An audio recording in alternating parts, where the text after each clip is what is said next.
Good evening, everyone.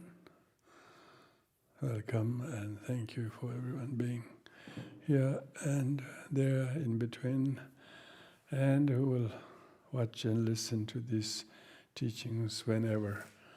We'll first start with the short prayers in order to collect our thoughts and good intention and insight with which we have come here to boost our knowledge and understanding and appreciation of the teachings of the Dharma that has traveled so long, 2,600 years.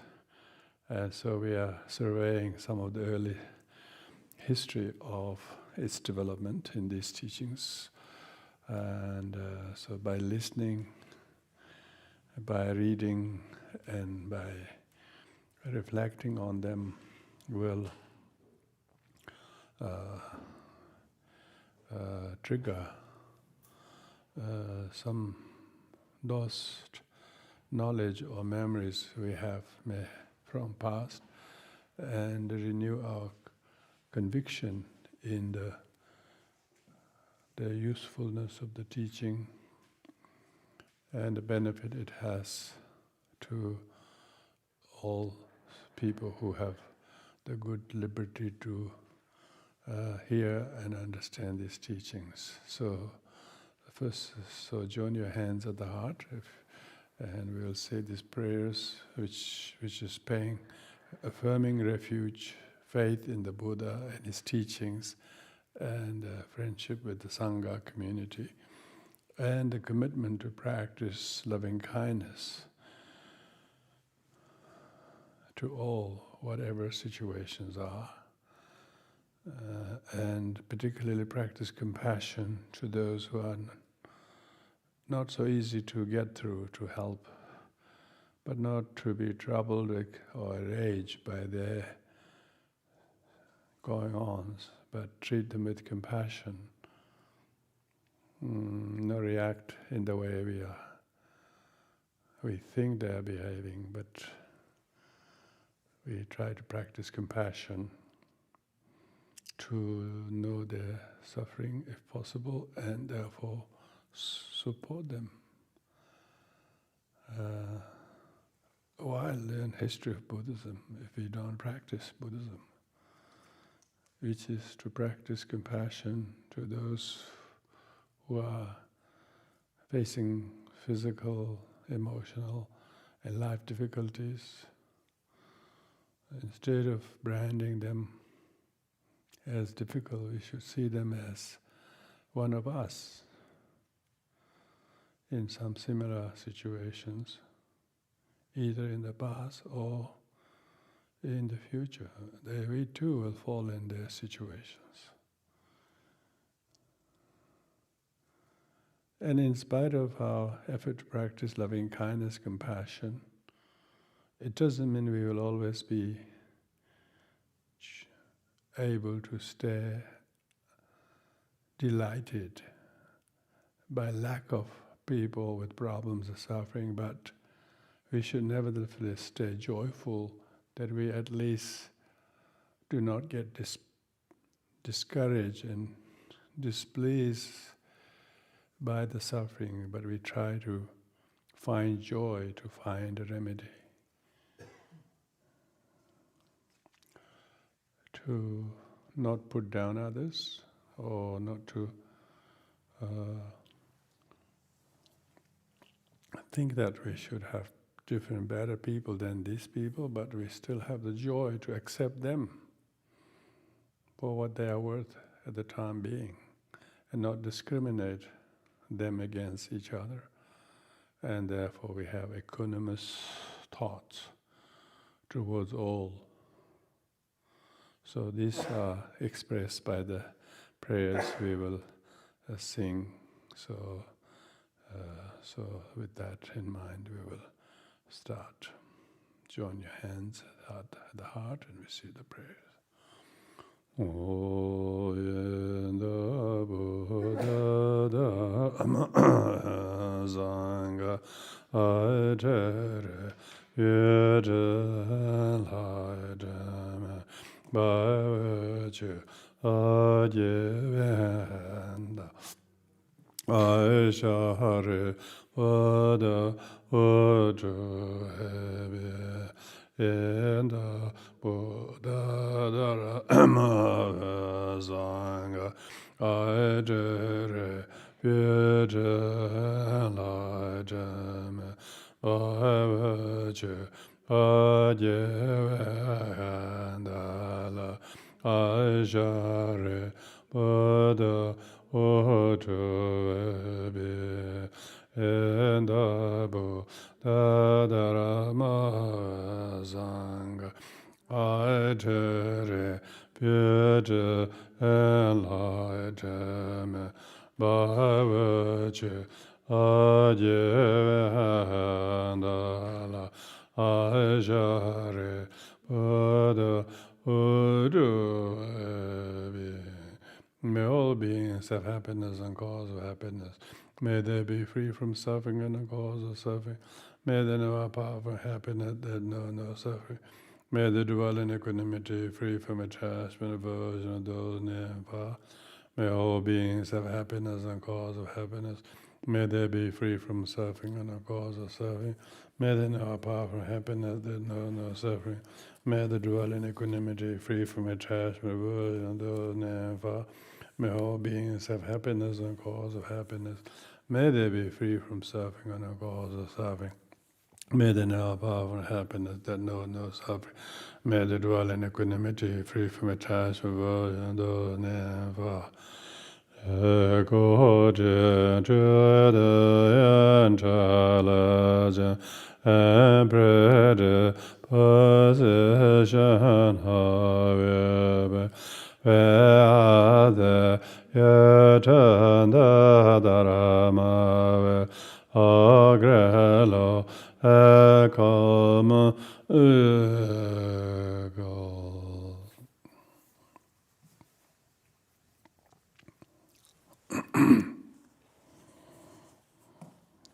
So we finished last week the first council that was held after Buddha's passing away, which was a great kind of a drama that unfolded in the life of Ananda. But with short trial and tribulation that he had to go through in order to achieve his own stage of arhathood. Somehow that Ananda was held back from attaining arhathood. I don't think those faults or transgression that he was blamed for or committing are probably not the causes of his non-attainment of enlightenment, arhathood. But it doesn't seem to be addressed what are the reasons why he didn't. But nevertheless, he did go a particular retreat, and so then he succeeded to achieve arhathood, and then he became one of the three most prominent compiler of the teachings, namely the sutras. He became instrumental in compiling the sutras, and Upali the Vinaya, Mahakashyapa himself, the Abhidharma. So then we went through how quickly Mahakashyapa passed away and handed over the teaching to Ananda, and then Ananda, also having done what he had to do, passed away and gave the teachings in the hand of Shanavasin, and then he to other successors such as Upagupta, Didika, and Krishna, Sudarshana, and so on. So now tonight we will begin with the second council of the Dharma. So that's roughly about 120 years after Buddha passed away. So we're talking about 2000, nearly 300, so 300 BC. We are talking about 300 BC. At that time, it is 120 years since Buddha passed away. There was already some drama unfolding after he passed away. And 100 years are quite a long time if you think about the passing away of Buddha. It must be, every day must be longer than years, And 100 years would be many years, very long. Anyway, so it says here on page 91 of the text, second rehearsal or second council. Second council was, this is talking about what prompted the second council to be held. 110 years after the Buddha passed away, monks abiding in Vaishali. Vaishali is the town where Ananda passed away, Vaishali is not far from River Ganges, and Ananda passed away on a small island in the middle of River Ganges, remember? And Vaishali is also where the woman became ordained for the first time by the Buddha, including his auntie and 500 other very prominent women who have followed the Buddha. After much persuading by Ananda, Buddha finally agreed to ordain women. So Vaishali features very important in Buddhist history, not only early history of Buddhism, but even today. When you go there, it still bears the landmark of this incredible Ashoka pillar and Ananda Stupa there. So here it's talking about 110 years after Buddha passed away. Monks abiding in Vaishali were indulging in prohibited actions, which were of 10 kinds. So these 10 are discussed here. First is called exclamation of astonishment. Second, rejoicing. Third, digging ground. All of these are not supposed to be done by monks, digging ground. Fourth, using sacred salt. 5, eating on the way. Eating while walking, I think, is talking about. Monks should not be eating and walking or even a few steps. Should be seated and eat in one seat. Taking the food with 2 fingers is and then 6th and 7th one, not eating not in a due time, that's the wrong time. So manner of eating, time of eating, all of these things are prohibited for monks. Taking intoxicant drink, making a new rug without patching it, and a patch of old one, because monks are not supposed to wear one piece of cloth that you buy from shops, but has to, supposedly, the cloth has to be small pieces patched together as if they got one piece from very different places. They're not meant to have the whole roll to make the rope from. So it's very strict. Making a rug without rug really means mat. The little cover mat. They have to carry their own personal mat wherever they travel, and they're not meant to sit on any chairs or seat without putting that on. And even the mat they carry must be patched mat. There shouldn't be one big piece of fabric cut nicely. It should be all small patches and joined together. That's what you can see, all the monks' robes, even though made by the same piece of cloth, they have to be all cut into small patches and sewn together. The Tibetan word traba actually means patch wearers. Traba.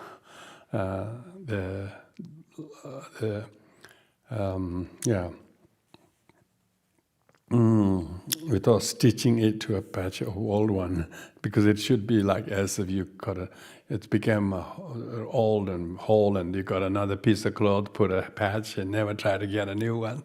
Not supposed to get a new one. You just wear the same old one and put patch on it, and begging for gold and silver. So these are the 10 unadmissible things. It's prohibited things, among many prohibited things, because 253 vows are 253 prohibitions. So these are the 10 prohibitions that the monks in Vaishali were relaxing themselves, These briefly were transgressions which were admitted, meaning monks in Vaishali, after 120 years, the Buddha passed away, they started to relax themselves, make some concessions and adaptations of the vows according to their liking. So that became a huge uproar. At that time, Arhat named Sarvakamin, who had attained 8 degrees of liberation from liberation, was residing at Vaishali. So he was the sort of the leading monk in that area. And from the city called Danika, there came an Arhat called Yasha, with 500 adherents who had made turn through the country. So they were traveling. These 500 monks were traveling. And Yasha was already an Arhat, Having arrived at Vaishali, they found that the monks had a large income and they themselves attained great share. Having asked the reason of this, they came to know that the 10 prohibited points were admitted. So they noticed something was quite unusual about the monks in Vaishali. And his Venerable Yasha and his monks discovered that why that is so. And then they discovered that the monks there who had made themselves breaking some of the major rules and doing these 10 prohibited things were admitted. Accordingly, they went to Sarvakamin and they went to the head monk and saying, what's going on here? Is it proper that exclamation of astonishment, because monks are not supposed to show any sort of show of emotions. If something is really good or bad happening, they're not supposed to have any sort of emotion. They're meant to sort of. So I think that will be explained later. Is it proper the exclamation of astonishment like "Aho" should be admitted? How is it possible? With the monks of Vaishali, their conduct does not harmonize with the theory. So they actually challenged him. You are supposed to be the head, and yet your monks are, doing this. They perform religious observances. At the same time, they admit such exclamation as "Aho." Ordinary people might do all sorts of things. They may express their astonishment, or they may cheer something good was happening, or lament something negative was happening.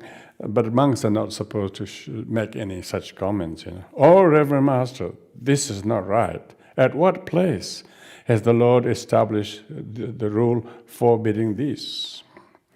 And at Champa is the name of the town, whom had he in view when established? So now they are all checking how these 10 unadmissible things are. They are trying to find out where Buddha made it prohibited, and so they are now verifying. So they talk about whom had he in view when he established it. The 6 disciples. There's a group of 6 really, always making some troubles during the Buddha, and because of the six naughty ones, the Buddha always made a new ruling. So this is talking about that, 6 disciples. Amongst what category of transgression has it been counted? There's transgressions of many kinds. The major parajika, which total defeat, and then some minor ones. Among what category of transgressions has it been counted? Amongst the numerous minor defects. So these are minor defects, but still are unadmissible. They are prohibited. O elder, this first point is a transgression with regard to the sutras and the Vinaya. So the disciples of Venerable Yasha was maybe following by the books, it seems, yeah. it seems, by the books, and they said, look, these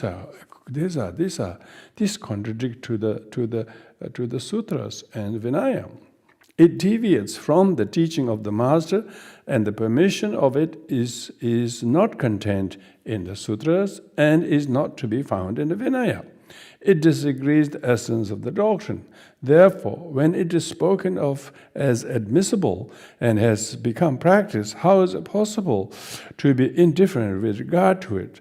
Sarvakaman sat without answering a word, so that he just couldn't answer it because he was challenged by this visiting devout monks.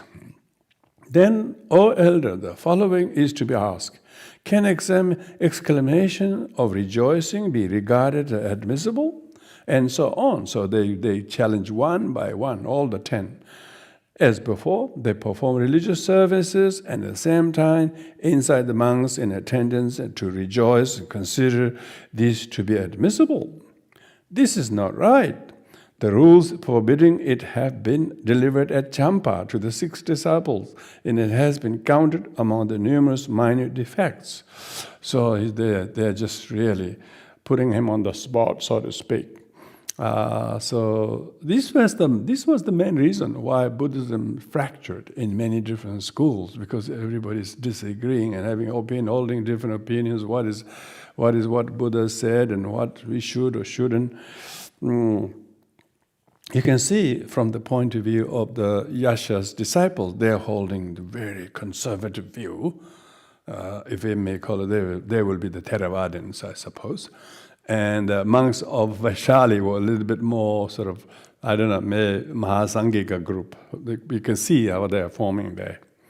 As concerns the acts of the monks, it is considered admissible to live by agriculture, digging the ground. This has been forbidden. So now it's saying, look, this digging ground is not allowed. Monks are not supposed to dig ground, for instance. Whether it's agriculture or pitching a tent or whatever, they're not supposed to. This has been forbidden at Shravasti. Talking about where the rule was made and in relation to whom the 6 disciples encountered among the transgressions that require absolution. Furthermore, it is considered admissible to mix the salt that is to be kept for a lifetime with that which is to be used in general. To eat it and make it thus is an object of ordinary use. So this is talking about using salt. The rules forbidding this have been delivered in a Rajgriha to Shariputra, and this act is counted among the transgressions requiring absolution. Moreover, eating on the way is held to be admissible. The monks having gone on a yojana, and yojana is some kind of a league, kind of measure, maybe mile or so, or a half, such assemble and eat with the pretext of their traveling. These have been forbidden in Rajgriha to Devadatta and counted among the defects requiring absolution. So here the monks of the Yasha is actually showing where Buddha made the rule, in relation to whom, and why it is not permissible. Then we have transgression of 2 fingers. We're talking about the way the monks take the food, because they don't have fork those days. I don't think they're not meant to use fork, even if it's used also these days, because it looks like 2 fingers of. So they're meant to use maybe all 5 fingers, Then we have transgression of the 2 fingers, the food that has not been left with from a previous meal, they eat, taking it with 2 fingers. It's just like going past a table and picking some food, They're supposed to be seated and not walk eating and not pick food while with 1 finger like that from the tray or whatever. This has been forbidden at Shravasti to numerous monks and counted them as acts requiring absolution. Further on, there is the transgression admitted under the pretext of illness. Saying that I'm ill, wine is a medicine. The monks take wine in the manner of a leech that sucks blood, and having drunk, execute it with illness. This has been forbidden at Shravasti to Saugata and counted among the offense requiring absolution. So alcohol may be medicine in some purpose, but it's not allowed in Vinaya. In Sutra, everything is by the book. You can't. It's all physical vows. Vinaya is all physical vows. There's no intention. There's no case which is permissible under any context, and that's what all Vinaya vows are, physical vows. Next, there is admission of a mixture. The monks mix a drona measure of milk with as much sour milk to eat it at undue time, considering this to be admissible. The rules forbidding this have been delivered Shravasti to numerous monks, and it is counted among the transgressions requiring absolution. There's talking about where the mixing of some drinks, because they think you can have drink, but drink such as milk and like a water yogurt, they're not supposed to drink. They still consider for liquefied food. So then there is the transgression concerning the rug or carpet on which the monk sits. The monks begin to use new carpet without patching it with the so-called Sugata span taken from old one. The rules forbidding this have been delivered at Shravasti or to numerous monks and is counted among transgression requiring absolution. And lastly, so it's listing all of that, this is the 10th one, there is transgression regarding gold and silver. The monks anoint an alms bowl with fragrant species, put it on the head of Shramana, meaning the top of the table, on a table or a seat, place it in a narrow passage or at a crossing place of 4 roads, and proclaim, this is a sublime vessel. If you deposit your gifts into it, fill it, you are in a reap great merit. Accordingly, people fill the bowl with gold and silver, which enjoyed by the monks. The rules forbidding these were delivered to the 6 disciples. This talking about monks using some alms bowl, making it look very, very sacred, and then encouraging devotees put gold in there, and they try to possess that. So of course, monks are not supposed to really possess or touch gold or silver or money of anything, or in any sense of possession. They're supposed to live just on alms. Thereafter, Sarvakamin spoke to Yasha. Sarvakamin is the head of the monks who have been doing all these 10 unadmissible ones.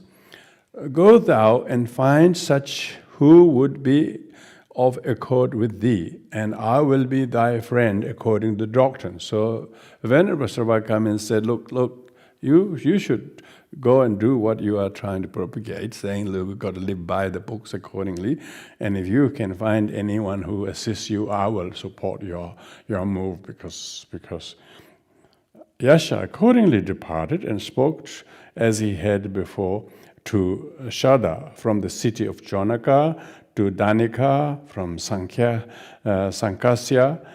to Kubjita of Pataliputra, who was enjoying the highest felicity, and he was absorbed in concentrate trance, to Ajita of Shrugana, and to Sambhuta of Mahismati, and to Revata of Sahaja. These said, thou art tired. Rest now, and we shall search for those who would take our part. So Venerable Yasha went on to propagate his argument that these kind of 10 unadmissible things should be banned, and we should live by the book according to the Buddha. And he went and met many important fellow disciples and practitioners in various parts, those and various names of India, various names of places of India, and leaders of the time. Thereafter, the monks of Vaishali asked the pupils of Yasha, whether has your teacher gone? So they asked the monks, where has your teacher gone? Because they couldn't see Yasha. He is seeking for those who will aid him executing the acts of your excommunication. So, he went to find so that you guys will be excommunicated. Though this, the monks of Vaishali said, to this the monks of Vaishali said, this is not good action. So, according to the word of the teacher who had passed away, it is proper to maintain one's life in many different ways. So they are favoring a more kind of relaxed form of practice, and not just the one rigid way, many different ways. And as this is so, are you planning to do a mischief to us? The others replied, you are behaving in a way that is not admissible and bring corruption into the church. So you can see they're arguing now. Therefore, we shall in any case execute the act of your excommunication. They said so, the monks of Vaishali became afraid and tried to bribe the pupils of Yasha by presenting to them mantles, religious robes, etc. Thereafter, Yasha, having finished the search of those who would form his party, returned, and his pupils said to him, Master, it would be better to forbear from this our intention. According to the word of the deceased teacher, it is permitted to live in many different ways. If this be so, for what reason should we plan mischief against these monks? By this, their words, the Arhats understood that they had been bribed and spoke to them as follows, because Venerable Yasha realized during his absence they have been influenced to change the rigid view and relax. Talking about corruption, He who hastens where one ought to tarry, that tarries when one ought to make haste, is a fool who does not act when it is proper, and becomes subject to suffering. His lot is to be without renown, and he is deserted by his friends. His cause he does not prosper, being like the descending moon. Descending moon means waning moon. But he who duly applies his mind to fulfill his aim, who makes haste when it is proper and does not tarry, is a wise man who removes all that is unsuitable and attains bliss. His lot is fame. He is not deserted by his friends, and his fortune will grow like the ascending moon. Ascending moon refers to the waxing moon. Because the Venerable Yasha is realized Arhat, so he cannot be persuaded by his disciples who have been bribed. So he's given this incredible teaching. Thereafter, Yasha went to the courtyard where the monks were assembled, let them put his knowledge, the result of his previous vows, to test. He struck the wooden gong. This is the traditional monastic gong. In Tibet, they were replaced by the conch shell, because conch shell sound travels further than the wooden gong. In India, they always use the gong. But actually, during fortnightly ceremony, they have to use the wooden gong. If it's made very properly, it's quite long actually, at least 8 or 10 feet long. And there's the middle of the gong, you put it on the shoulder.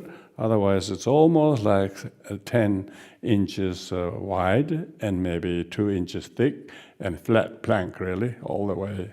And then there's a particular gong beater, gong drums, gong beating stick, and then they have to beat this gong. So that's one of those 13 religious articles, a Vinaya associated monastic community must have to constitute a Vinaya center. So Yasha went to courtyard and where the monks were assembled and let them put his knowledge, the result of the previous vows to test. He struck the wooden gong and 700 arhats, all of them peoples of Ananda, assembled with the exception of one. So this is one odd one. This one was Kubjita, who did not hear, since he was absorbed in cessation trance, because he was in deep meditative trance. He wasn't sleeping, he was in deep meditation. Then Yasha thought, if the names of the monks to be excommunicated are called out and repeated aloud, passion will be aroused. One must therefore speak without mentioning names. And he sat down at the side of the elders. At that moment, Kubjita rose up from the cessation trance, and a certain god summoned him, saying, 700 arhats of the same preceptor as thyself are rehearsing the teaching. Therefore, make haste to join them. Accordingly, by the force of the miraculous power, Kubjita flew to the place and appeared before the gate of the courtyard. As he knocked, those within asked, who art thou? And he replied as follows, they are ascetics dwelling in Pataliputra who are profoundly learned and observe the Vinaya. One of them has now come here, his name being subduer of the senses. It is he who's standing at the gate. So it's telling who he is. He's introduced himself. There are likewise other subduers of the sense, said the monks. He then said, I am he who has cleared all doubt. I am he who is free from regret. And finally, I am Kubjita. Then the doors were opened and he entered. Then Yasha, addressing the elders, began, O Venerable Soul, is the license of the shouting Aho admissible? Thus spoke he, and further on as before, without mentioning name, that such and such monks were doing the prohibited action. Such a conduct is to be condemned by us. In this manner, he discussed the 10 unadmissible points in detail, and the other elders gave their approval. Then they went out and beat the wooden gong, causing the monks of Vaishali to assemble. The elders now called out the name of those who committed the transgression. The monks of Vaishali spoke of the 10 unadmissible points at length and said, These are to be excommunicated by all of us. And for speaking thus, the 700 arhat became known as those who made the correct resolution. Thus, the second rehearsal was carried out by the 700 arhats. So, second council basically was held by 700 arhats, unlike the first one with the 500 arhats. The second one was really controversial because each time controversial in the sense of these 10 unadmissible things were monks who committed this were excommunicated. The aim of it was to exclusion of the 10 unadmissible points. The time was 110 years later, after the Buddha passed away, and the place was monastery of Kusumapura at Vaishali, and the almsgiver of the monks was the pious King Ashoka. So this Buton gives a quite good summary here. The end of that is usually there's the second council was sponsored by King Ashoka. First was sponsored by King Ajatasattu. And so these are really early history of Buddhism. That's very important because you can see the royal patronage was always important. And King Ashoka has been very instrumental in hosting the second council, where the Vinaya rule was rehearsed and explained, and those monks of Vaishali were excommunicated. So you can see it could not have been very popular. A huge division would have caused. by exercising that. So now the third council, on account of the third council, is not found in the Vinaya. The account of the third council is not found in Vinaya. Therefore, we meet here and there with disagreeing points. So this is, of course, according to Buton. Yeah, Buton, Buton was not sort of well read, except what was available that are translated from Sanskrit into Tibetan, the Vinaya, and things like that.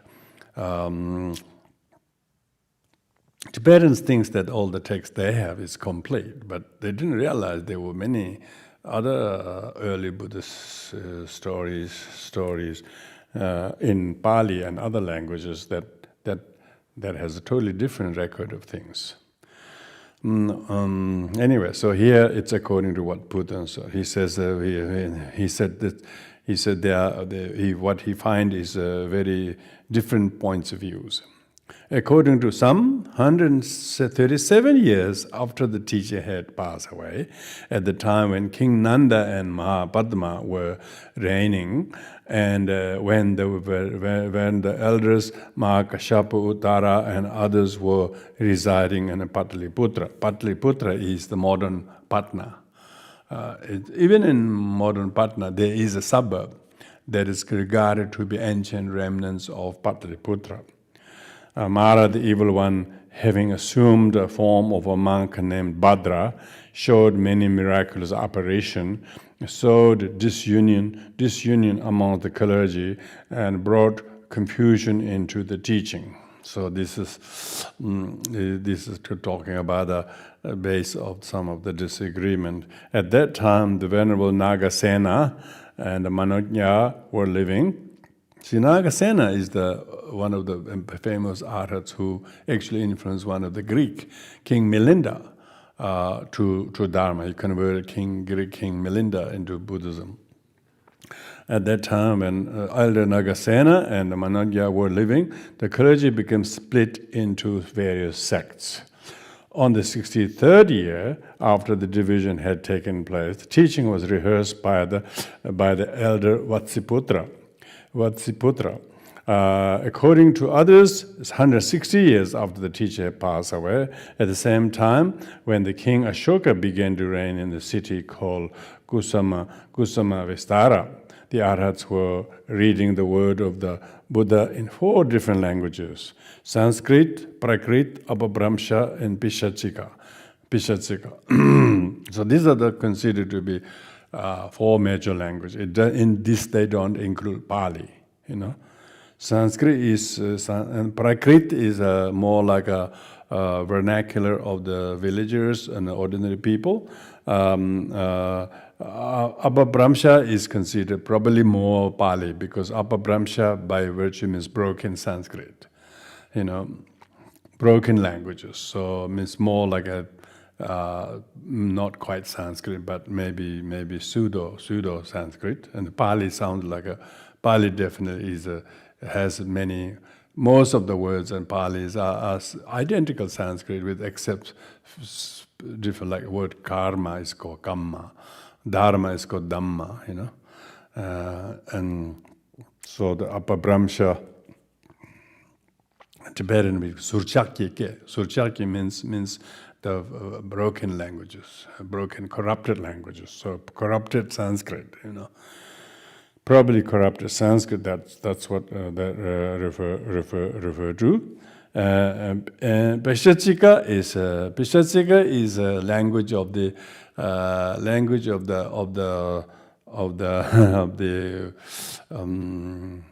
cannibals. Pishachi means cannibals.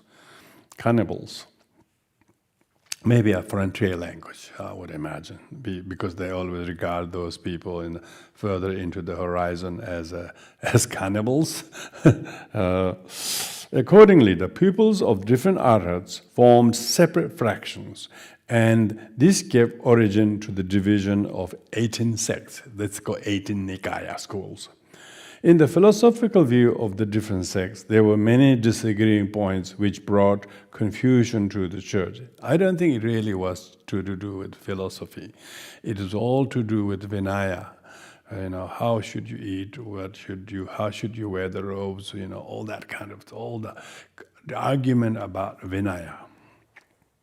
As already those 10 unadmissible ones. It was for this reason the Arhats and ordinary monks, having assembled in monastery of Jalandhara. Now Jalandhara, if this is correct, is in modern Punjab, all the way to the West India, because all these things were happening in Rajgriha and all that, Vaishali and all that is northeast India. But Jalandhar is northwest. So by this time, Buddhism has already spread all over India. So Jalandhar, they say, is the place where they had the third council. Rehearse scripture for third. Some people call it Kashmir, because Jalandhar is not very far from Kashmir, if you particularly in these days, not very far.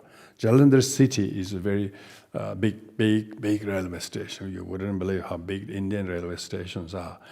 Even Melbourne and Sydney railway station looks like country town railway station by Indian standard. Anyway, rehearse the scripture for third time. This took place 360 years after the teacher passed away. We read, however, in the Karuna Pundarika Sutra, the following prophecy. So Buton is very careful. Buton is always going back. He writes what many people have reported, but then he goes and he says this is found in the Vinaya. But he says, look, what I found this in this Mayan literature. 100 years after I pass away, he found this prophecy. 100 years after I pass away, there will appear in Pataliputra a king named Ashoka of the Maurya dynasty. This king will cause to worship the 84,000 monuments containing my relics in a single day, and that's true. That exactly is the story of King Ashoka. And in the Prabhavati, that's another text, it is said, thereafter the king Dharma Ashoka died, and the Arhats, in order to put an end to the practice of reciting scripture in Prakrit, Apabhramsha, and in the dialect of intermediate character, gradually rehearse the canonical text according to their methods, So now people are starting to do their own languages. This is why some people are really, really anti-translations. They really don't want you to translate. Like this current 84,000 project by Dzongsa Khyentse Rinpoche, translating the Buddhist canons into English, some people said, this is wrong. Some people are very, very anti-translation, knowing that people who translate or language in which translating is very new and very not quite ready to comprehend the proper Dharma language by the people in the language. So you can see this was also the same view of those times. But of course, favor of translation, because otherwise people wouldn't read the Dharma. Of any kind, they wouldn't know how to read it. Maybe they will mumble everything in Sanskrit and then they say Jhan into Zen. All the words got many miles wrong. So you can see that there are a lot of linguistic argument and Vinaya arguments. And these new texts were like the sutras which were compiled in Sanskrit. Thereafter, the teaching assumed 18 different forms. So, the Vinaya, even though it's the same Vinaya, they wrote in their own different languages, and they all thought it was wrong. The other one is doing in their language. They didn't realize if you translate, they're pretty close. It's like people who are Pali tradition. They don't go to the Sanskrit-based Buddhism, and Sanskrit-based Buddhism don't go to the Pali-based, and linguistically divided. I am of the opinion that statement of authority just mentioned disagrees with the text I have quoted before. So, because Buton is of the opinion all of those Nikaya are valid Buddhist schools. Never mind the different dialects, different texts, slight different interpretation. They are all fine. So Buton, because he's well read, he liked to respect all the ancient schools. Others speak about the third council as follows. So he already wrote what the third council was, and he says this. Some people say this is the council. The aim of it was to clear the doubts of 18 sects as regards the superior texts of scriptures. The purpose was to validate which of the 18 schools is authentic school. This was 300 years after the teacher had passed away. The place was country of Kashmir. Yeah, see, because that's what I heard also, Kashmir, and the monastery of Kuvana, and the almsgiver was King Kaniksha, the king of Jalandhar. So king is from Jalandhar anyway. But those days and present, maybe the Jalandhar was part of Kashmir, you know. These days, India is subdivided into so many states, and then it's carved this way or that way. Jalandhar doesn't fall in Kashmir; it is in Punjab, you know, because Punjab itself is sliced many times.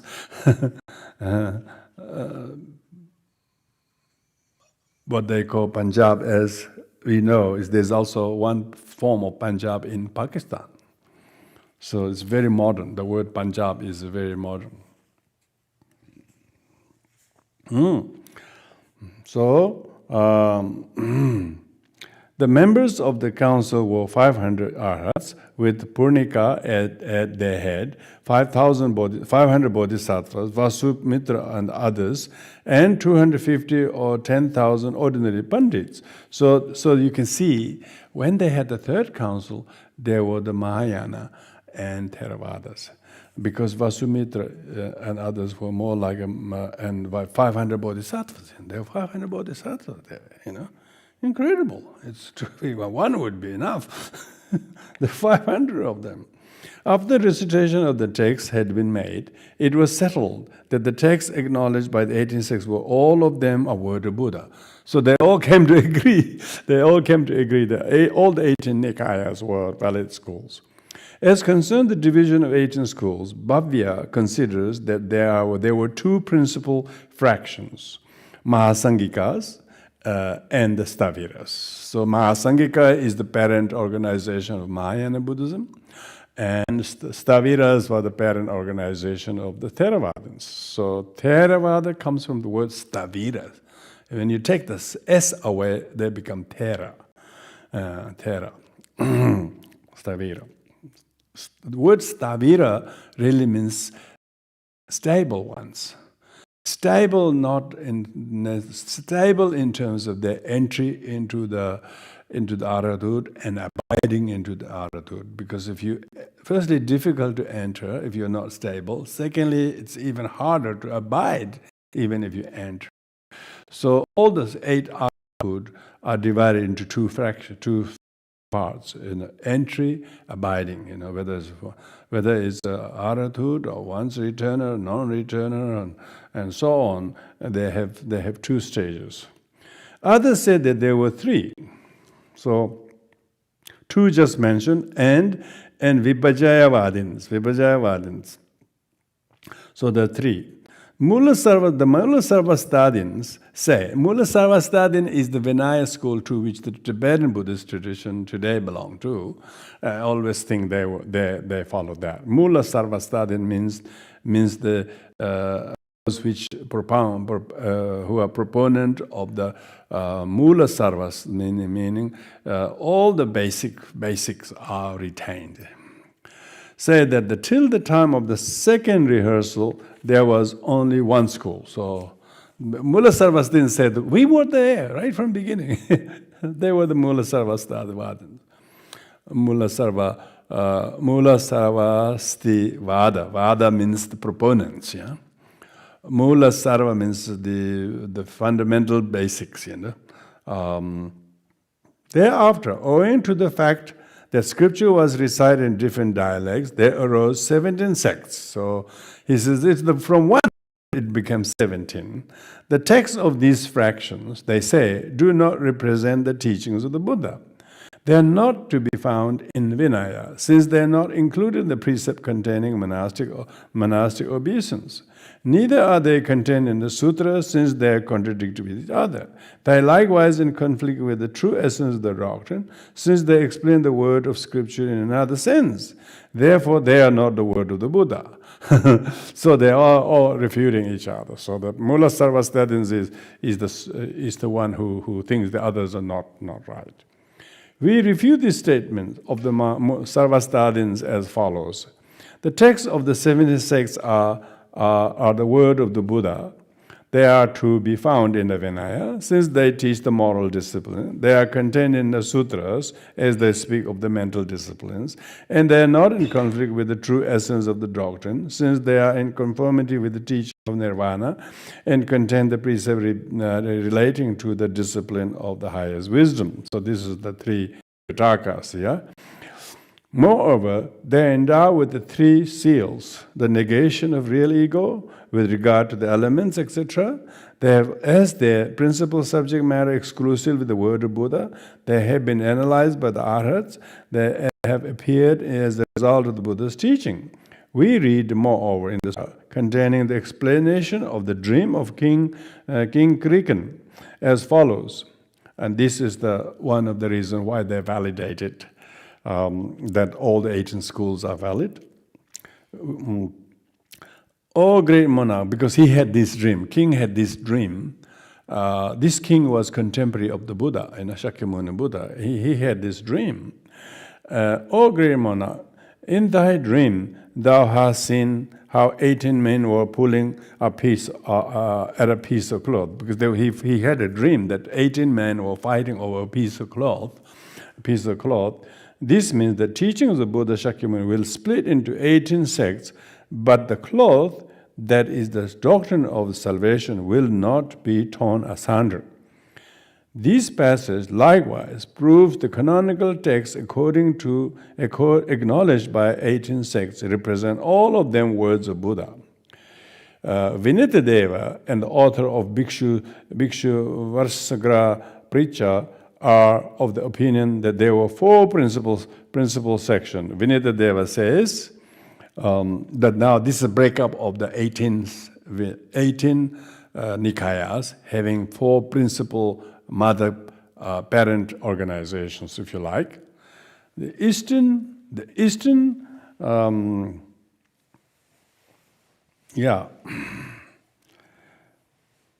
refers to the Bihar and all the Calcutta side, that part. The Western refers to the far west. The Himalayan is towards the mountain regions. And Lokotaravadins and the Pratyaptivadins, these five belong to Mahasangikas. These are the five Mahayana-related schools, because Mahasangika is the parent organization. Mulasarvastadins, the Kashyapa, Maheshasaka, and Dharmagupta. Dharmagupta is the one, the Chinese Chinese Vinaya tradition. And Bahushutriya and Tamrachatya and the division of Vibhajayavada, these are the Sarvastadins. These are the Sarvastadins, so that's two. The Jetavaniya is, you can see, Jetavaniya was from Shravasti, Jetavaniya, Abhayagirivasin, and Mahaviharavasins, these form the essence of Stavira. So these are the Stavira, the Theravadins. The Kaurika Kulaka, Avantaka, Vatsiputriya are the three varieties of Samitya. So these are the 18 different sects. So these are the names and the region of India. where these four major schools. These four major schools are not only philosophical, but also they differ slightly in the Vinaya interpretation. Some are much more relaxed. Mahasangikas are more relaxed, and the Theravadins are much more rigid and more conservative, I must say. Anyway, so this is actually very interesting how the breakup of the schools happened pretty much after 200-300 years after Buddha passed away. And of course, they all have the opinion that the other is wrong, you remember? The other is always wrong, and we are always right. so typical. According to the author of the Varsagraha Pricha, 6 sects from the division of Mahasangika, 4 sects, that of the Sarvastadin, 5 that of the Samitiya, 3 that of the Stavira. The Sarvastadins, those who admit that the reality of all, are called so, since they maintain the elements are classified into groups, component elements of an individual, the base of the recognition, or otherwise, that all the objects of the past, present, and future exist in reality. Just as the high classes established the mundane laws and customs of the country of race, in a similar manner, these Sarvastadins, as they spoke in Sanskrit, the language of the higher classes, represent the foundation for the tradition of other sects. So these 4 schools are also not only region, the language, and also philosophy and the Vinaya interpretation. For this reason, they are called Mula Sarvastadins. Their teacher was Rahula Bhadra of Kshatriya caste, renowned for his devotion to the disciplines. Their language was Sanskrit. They wrote a mantle which had from 25 to 29 fringes, and their badges were Utpala flower, a lotus jewel, and a leaf of a tree. So sometimes the monastics, when they wear the teaching Dharma robe called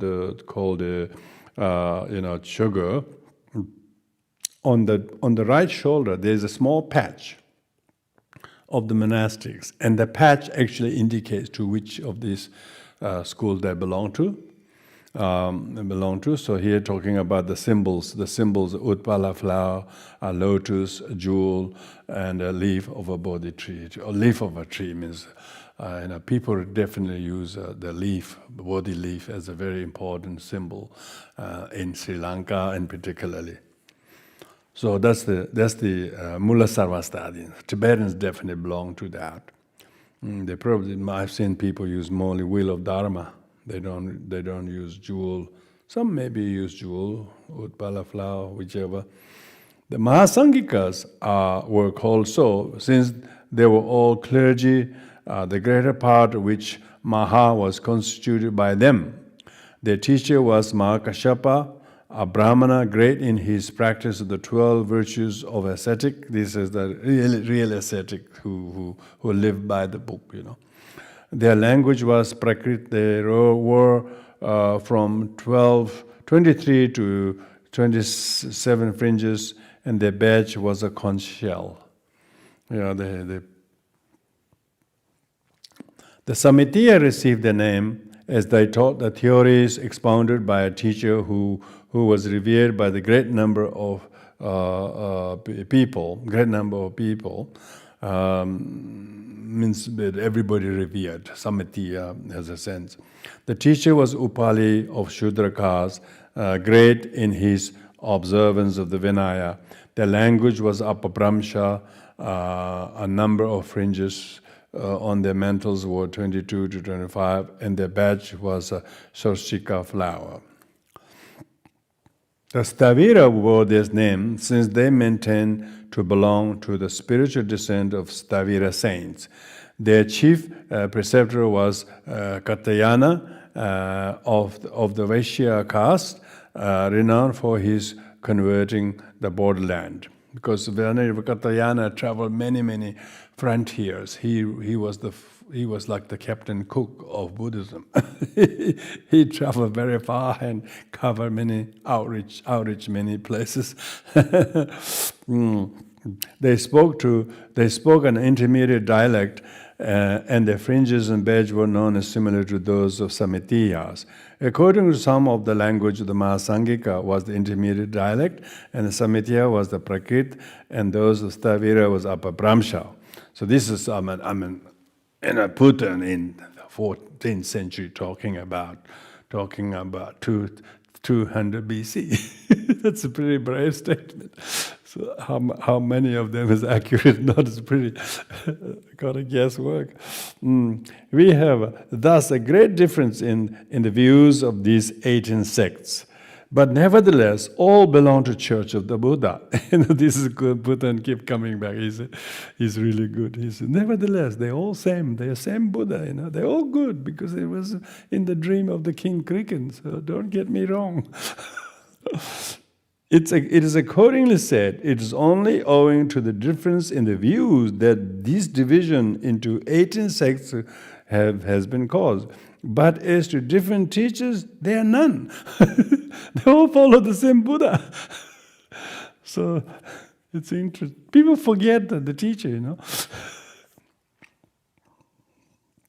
If the teacher was there wouldn't be 18 schools. Because Buddha wasn't there, everybody formed their opinion and made little sort of interpretation, but if the Buddha came, he said they all forgot the things and they're all there under the same roof.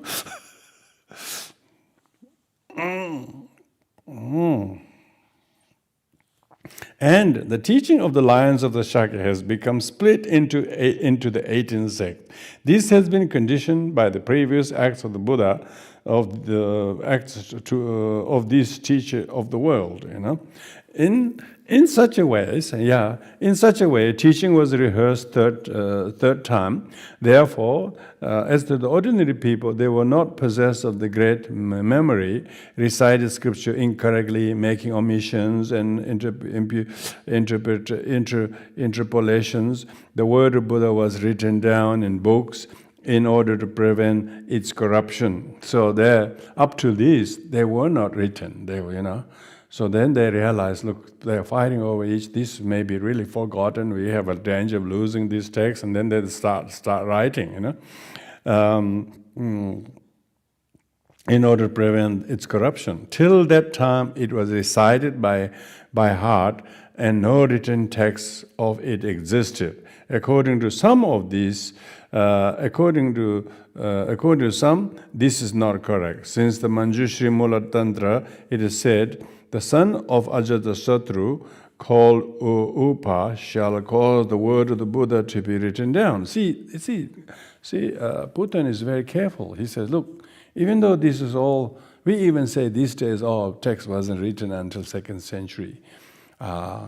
He says, look, son of Ajatasattu, this is King Ajatasattu, who passed away after he sponsored the first council. Remember, that's not even over 100 years. That's maybe in only 30 years. His son would be only 30 years after, to be written down, Manjushri Mula Tantra. So Buton is quoting the Buddhist Vajrayana Tantra. It is said, moreover, in the Vimala Prabha, after the Lord had passed away in Nirvana, compilers wrote down the teachings of the three vehicles in books. So Buton is saying, look, it could have been written as early as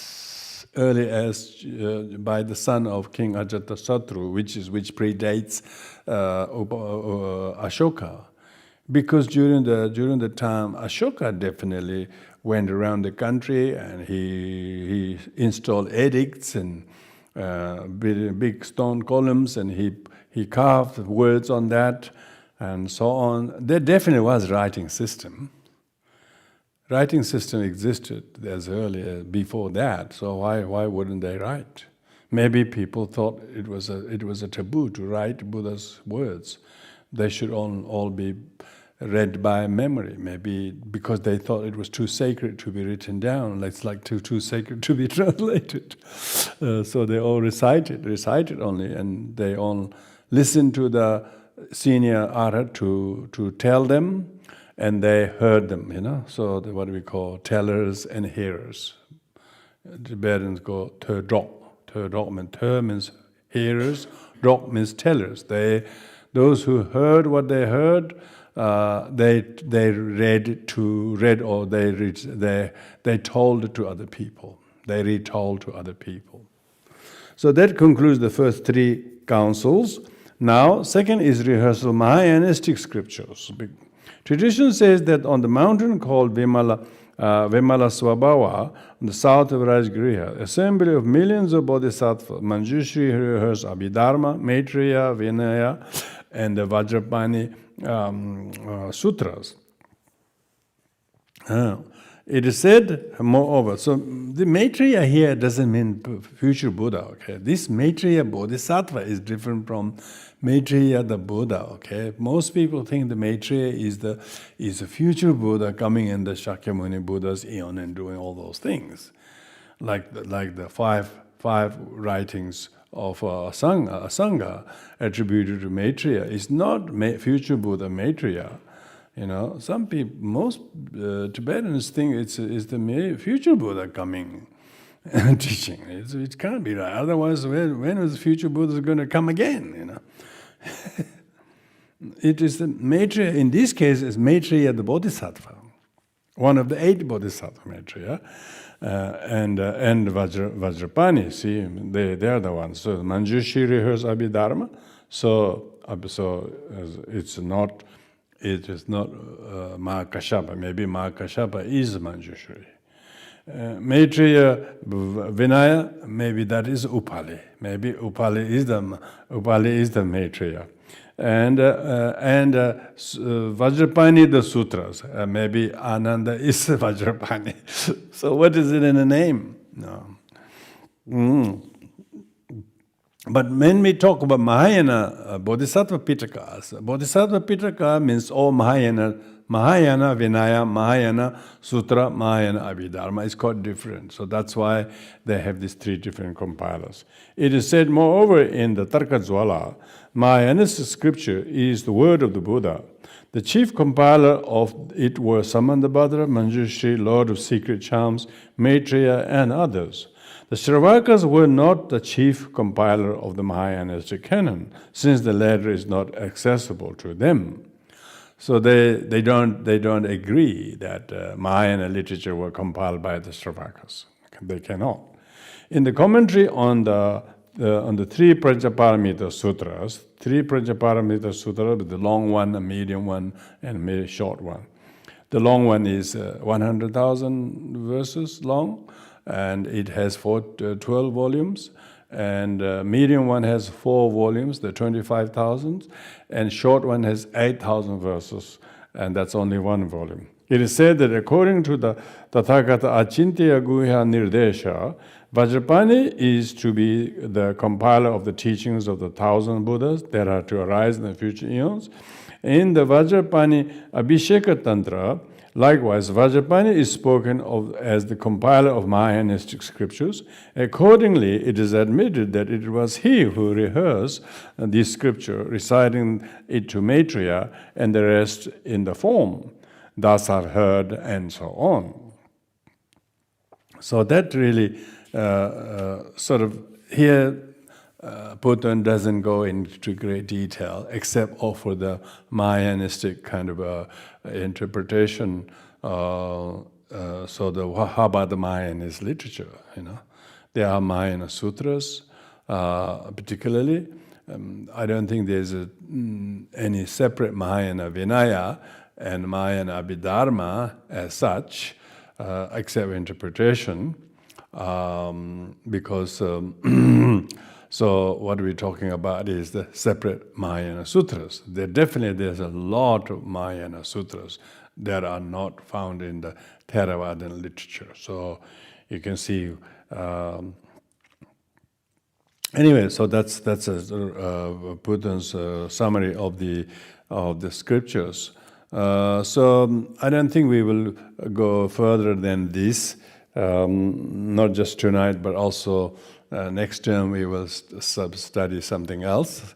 I haven't yet decided which, but this has been excellent way to read Buton's compilation of early history of Buddhism. Not only did he cover the life of Buddha and the three councils, just as we did, but he discussed a great deal about the concept of what Dharma is, what Shastra is, what are the merits of listening and reading and study, and who should study and who should read, and what are the characteristics of a teacher and a student who listen and teach the scriptures, and particularly giving the list of what constitute the three Tripitakas, and particularly breaking down the 60 melodious qualities of the Dharma,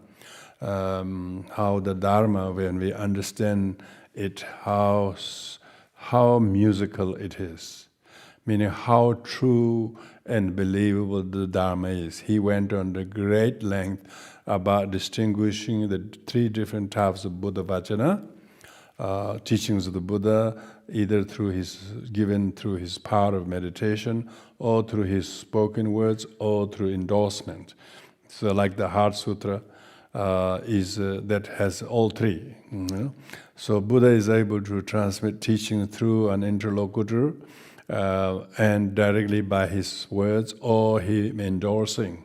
So therefore, to say this is not a word of Buddha, he didn't teach in this language, he only taught in one language, definitely shows how limited people's knowledge of the Buddha Vachana is. Buddha was able to transmit teaching through his interlocutors.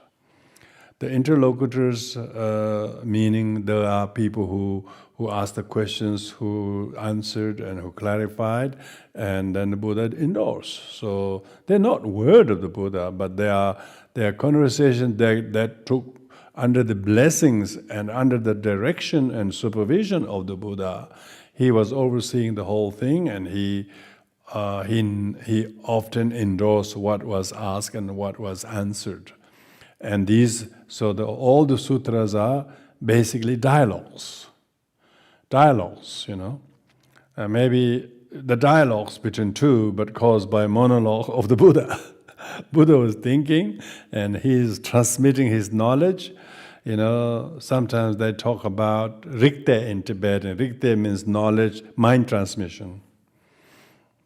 I'm sure that occurs at many levels all the time. Some people may hear the teachings word by word, but others just get the gist of the teaching by merely being in the presence of the teacher speaking. There seems to be some kind of mind-to-mind communication, you know. Some people just get something. I don't know what the words are, but they just got it, you know. So there is already mind transmission happening, you know. Some people may not remember word for word, but they still got something from that. Others may be sitting there in a different language. They didn't know the language at all. But just by being in the audience, by the power of the interdependent orientation of the devotion that the listener brings, and the good merit of the benefactors and the Sangha energy, and of course the teacher or speaker's genuine wish to transmit the message of the Buddha, not just as a book knowledge, but from the best of his or her experience and things like that. Many different levels of transmission can take place, you know. In pure vision teachings, in the Nyingma teachings we call Kama. Kama is the teaching that are according to the words of the Buddha, so they're quoting that. And Terma is the treasure teaching. The treasure teachings are earth treasure, sky treasure, mind treasure, and all that, you know. They can find the teaching in many places. The mind treasure is probably the most profound one, which we are all entitled to, We, just by triggering, by being in the teaching, it will trigger some teachings that you yourself have long time learned or merited, you have a reserve of merit from somewhere past, and that just by exposing to that session is some mind treasure of the teaching just came to you. And so that's why what Buddha has talked about was the value of the vachanas. Vachana is the word of the Buddha, teaching of the Buddha. Teaching of the Buddha is mentally transmitted teaching, verbally endorsed teaching, verbally spoken teachings. And most of the teachings that they're talking about in the early days is literal recording of the dialogues caused by the monologue of the Buddha. When I say monologue of the Buddha, it's his thought transmission. Buddha transmitted the thought simultaneously, one as the raising the question, the other as the responder of the question, and others as the audience. So he wasn't just transmitting one to one, but he was transmitting from him to many, on many different levels. And this kind of interdependent origination can happen even on in our level as well, because we all have some kind of repository of unconscious knowledge that we have learned and heard and in previous lives.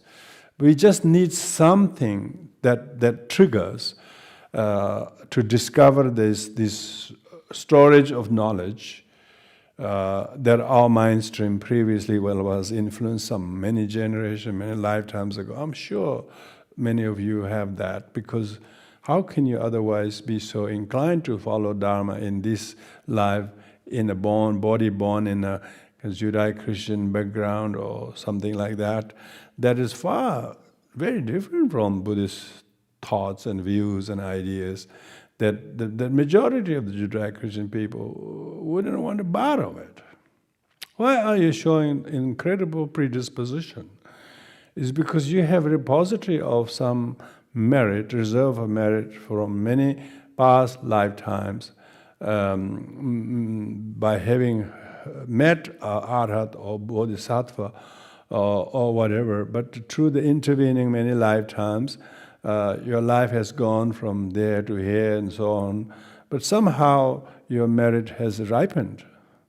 So we must give credit to this incredible wisdom of the Buddha, that he by entering into meditative absorption of profound illumination, like in the teaching of Heart Sutra, whichever particular meditation that he chooses to enter into, he had transmitted this knowledge to not only all the people who were assembled in Rajgriha and Vulture Peak. Vulture Peak is not a big place, It hardly got enough flat ground than this room, I don't know how many, all those thousands of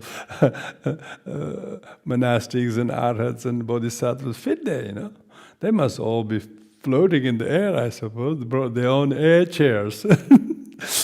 They're floating chairs in the air, and listen to them, So Buddha took great liberty to talk about how many types of Buddha's teachings there are. And then he spoke even more on the Shastras. The Shastras are the commentarial literatures. He identified not only the authors, but he also identified the actual text written by Nagarjuna, such as the Mulas, the root verses on the Madhyamika, Mula Madhyamika. And he also talks about the other 5 writings of Nagarjuna on the 70 verses, as well as his rebuttals, those who wrote against Nagarjuna's views. But Buddha did not mention anything about writings of Chandrakirti and Aryadeva, Both Aryadeva and Aryadeva's writing of 400 verses and the Madhyamika Avatara by Chandrakirti were not mentioned among the Shastras. That's quite intriguing, you know.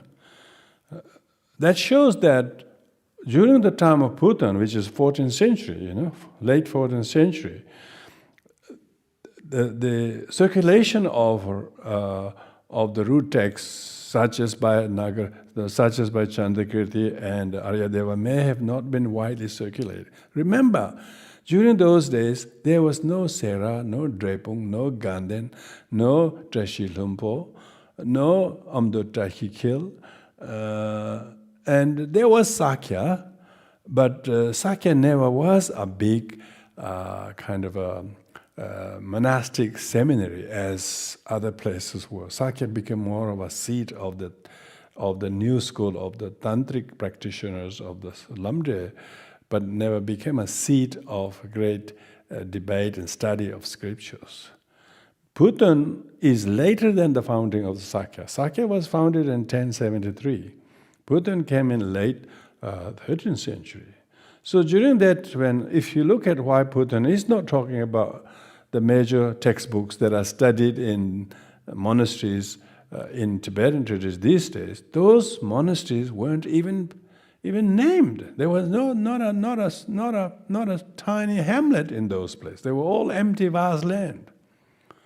Tsongkhapa came in the late 15th century.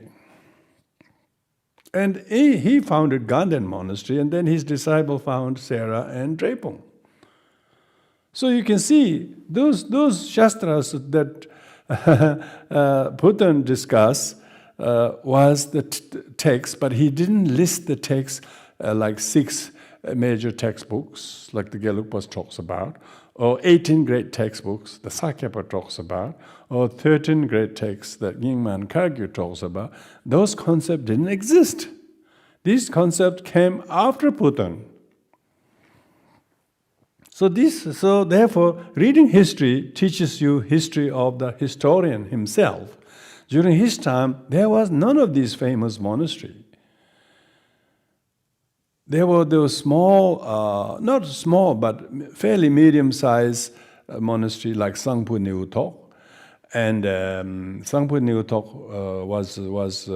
was early Kadampa seats, and later on taken up by Sakya, because Sakya is one of the more kind of towering new Kadampas, and then later on that Sangpo Niutok itself become the place where all the scholars went and studied, including all the Sonam Tsemo and Sakya Pandita and Rongten particularly spent most of his life there. These are all after the author of Buton who wrote this book. So if anybody wanted to write a history of Buddhism after Buton, that would be very interesting, wouldn't it? Buton would be very interesting. Why Buton didn't mention those particular textbooks, but only mentioned few that he was familiar. He definitely took great liberty to mention about the writings of Nagarjuna, because that's a classical Indian text, and nevertheless, later on, which we are not going to read through, but anybody can read this,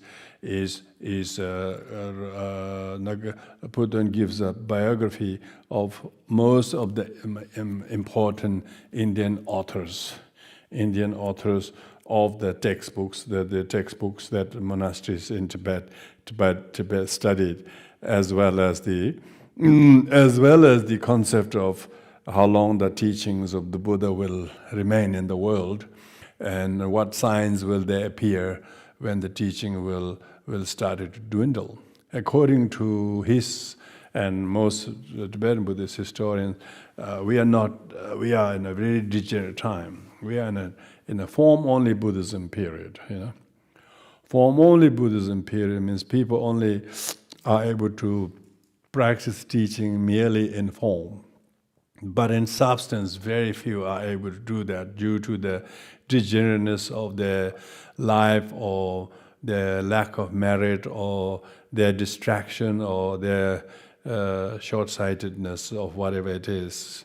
But of course, that's a kind of a comparison to the heydays of Buddhism. Say, even when during Sakyapandita's time in Tibet, that's like early 13th century, he was lamenting how late he came into Dharma during the time then the Dharma was setting its sun.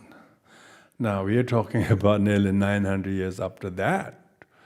And how much do we feel an affair, you know? So when we talk about comparison of different time, when Buddhism flourish or how to practice, when the human beings become more materially developed, more materialistically developed, less spiritually inclined people seem to be, unfortunately. The materialism is often a hindrance, because in the old days people gave up very little they have. That hardly was nothing really worth giving up, because there's nothing there to give up. So for them to give up nothing was not hard. But these days, to give up comfort, give up air-conditioned houses, give up attached bathroom, go to live in a cave, even for a few days, most people will struggle. Most people struggle going to such places, you know. So that shows how decadent, how sensorially attached we have become to comfort and food and lifestyle. We become so attached that we are not able to renounce anything.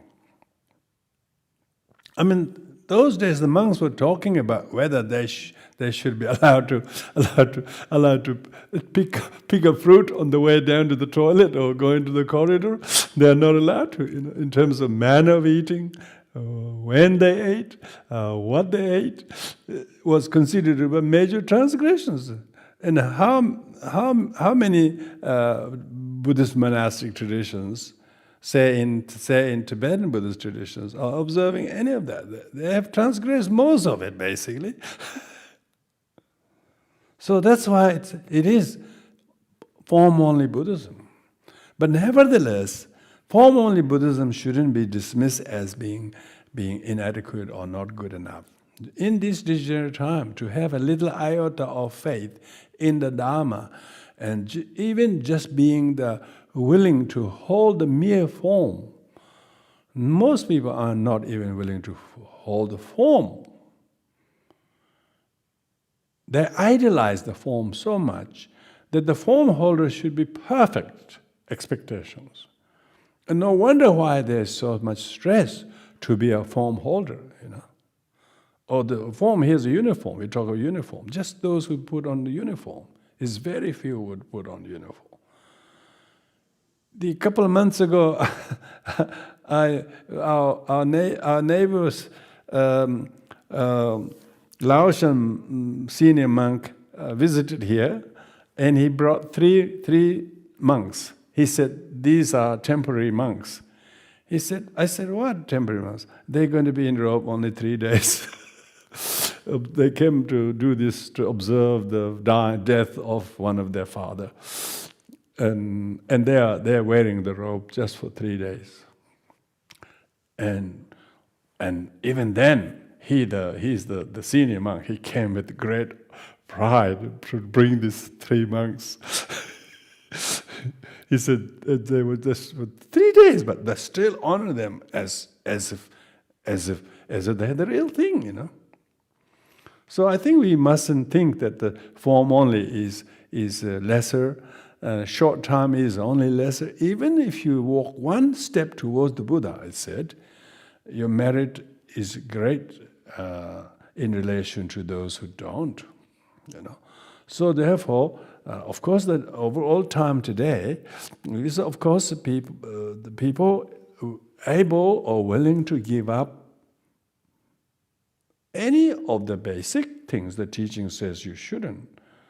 they basically wouldn't be even legally allowed to live. You wouldn't be allowed to beg. You'd be probably chained by the local uniformed people. Other uniformed people will arrest you for wearing that uniform and begging alms in the street.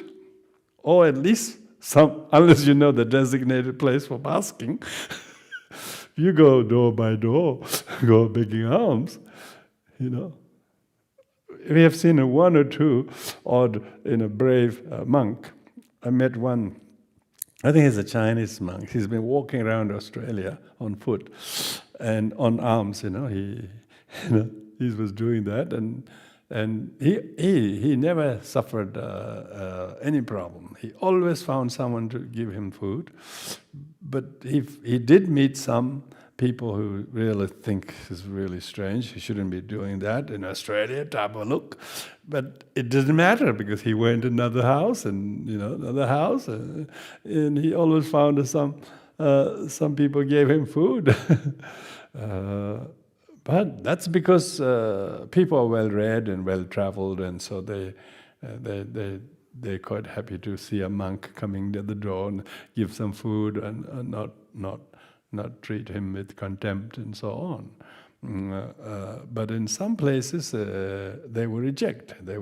And maybe they shouldn't be allowed to do that, But this is the time we're talking about. Time has changed. So to have even few, I know someone who was asked the question, as one of the many Tibetan lamas who's not a monk but wearing robes and completely shaven and wearing robes, and he was challenged by another Tibetan saying that how come you are shaven and wearing the full robe, and yet we know that you're not a monastic. He said, "Thank you for asking this question." He says, "This is really a genuine question from a Dharma seeker." He says, "I have been questioning myself why I'm doing this all the time, but I'm forced by my role that I should at least don on the uniform. Because if you don't don on the uniform, there will be no one who will even do anything for the Dharma. And so since I have been assigned, because he's a reincarnate, and so on and so forth," he said, "Look, I really always,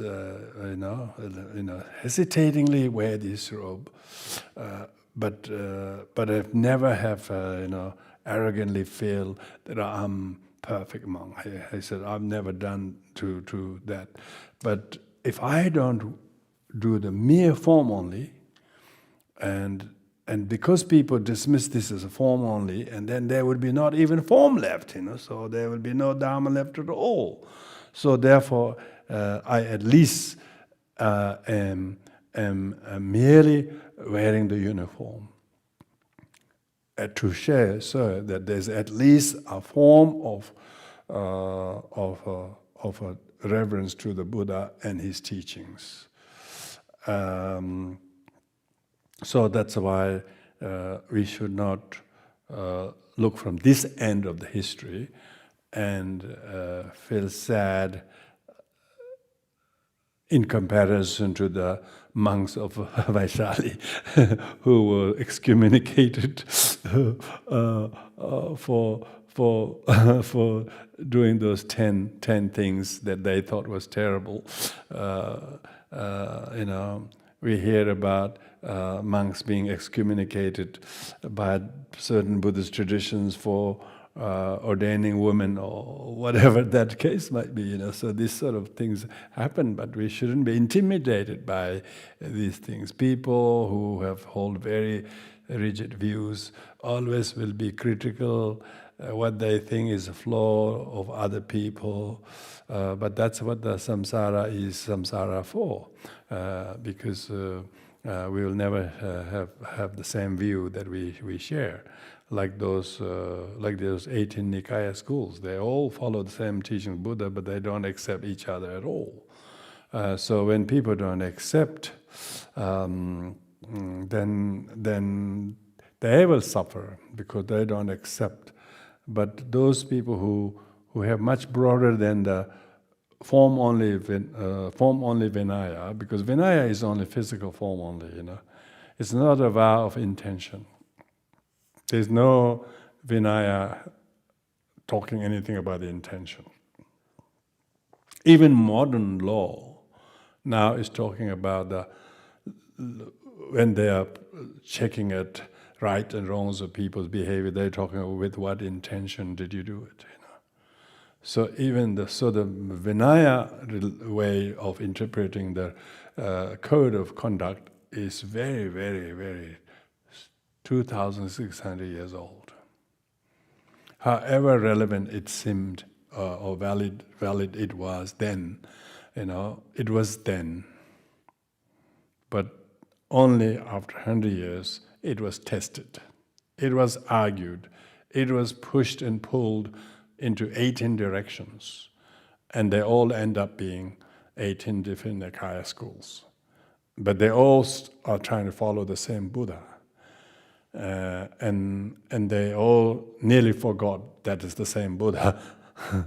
But if they remember that we all follow the same Buddha, whose main teaching is abstinence from harming each other, not doing any violence, and try to practice the Eightfold Path, when people remember and adhering according to their own capacity, either as a layman or laywoman or novice or novice girl or fully ordained monk or fully ordained nun, they will try their best just in form only. If that's the only they at least are willing to don on the form of the uniform, which most people don't want to don on even one day. So we should rejoice the fact that what is being discussed here by Buton Rinpoche on the early compilation of the Tripitaka, because they're all rehearsing. Like in Tibet, when the teaching was all translated into Tibetan in the 8th, 9th century, and then it went through many revision, and final revision, which is, if you look at that, they were all revising the translations. Translations, In India, they're talking, not translation, they're not revising translation, they're going over through the word for word of the Buddha, and they're interpreting that in a different way. And some are very literalist, others are a little bit more sort of, that there's many ways of doing things, saying that there's many road to the same destination type of thing, So it's quite common in even the most of the divisions between most religious traditions are basically that. They're all trying to aim to do good, So with this we will say thank you to Buton Rinchen Drub for writing this amazing book. And of course we haven't done justice by not reading the rest, but you can all read, can't you? Please do the reading, because I would like to sort of move on to slightly another text for the next term, but please read the rest in your own time to at least in form only. Let's do the form only of reading the rest of the Buddha's text. I'll put this on my head, and this is complete Tibetan one. I put this on my head many times. Should put on every one of your head, so that you will have some kind of form only influence by reading this text too. Thank you very much for listening to me, everyone. So let's do the dedication of merits, and thank you everybody being so attentive and disciplined to come every night like this. And we do have a fairly big audience actually who listen to this every week. There's a couple of hundred people watching and listening to this. So thank you for everybody for giving me the opportunity to have a small discipline.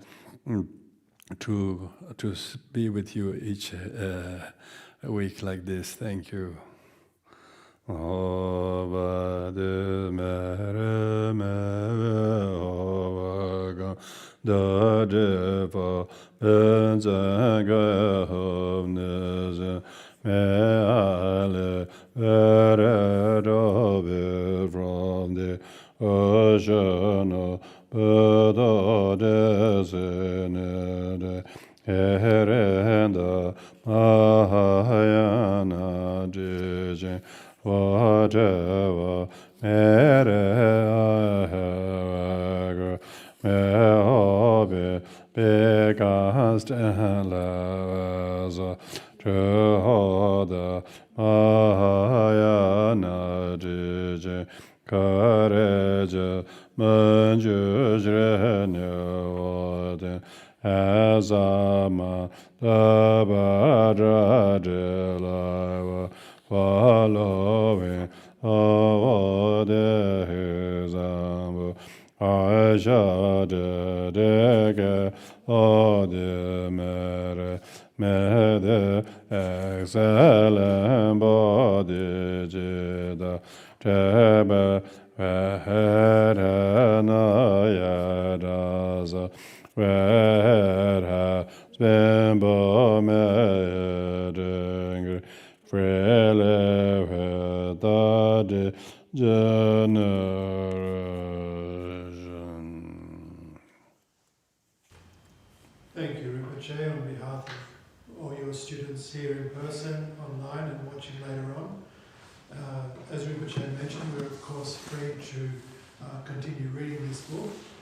If you're interested in that, I recommend there's a more recent translation published, I think, 8 or 10 years ago. It's called Buton's History of Buddhism, and it's available as an e-textbook quite cheaply at Booktopia, which is an online Australian bookseller, for about $30, I believe. And so, Rinpoche, we look forward to the topic you're going to announce for next term. In the meantime, please keep an eye on our website. We usually reconvene after about a month break before the next term. Just to announce a few events coming up. Next week, on Tuesday the 30th of June, we have an afternoon teaching with Lama called His Eminence the 13th Kundalini Tatsa Rinpoche. And we also have a workshop on the weekend after next, the first weekend of July, which Rinpoche will lead on bodhicitta, the essence of Mahayana Buddhism.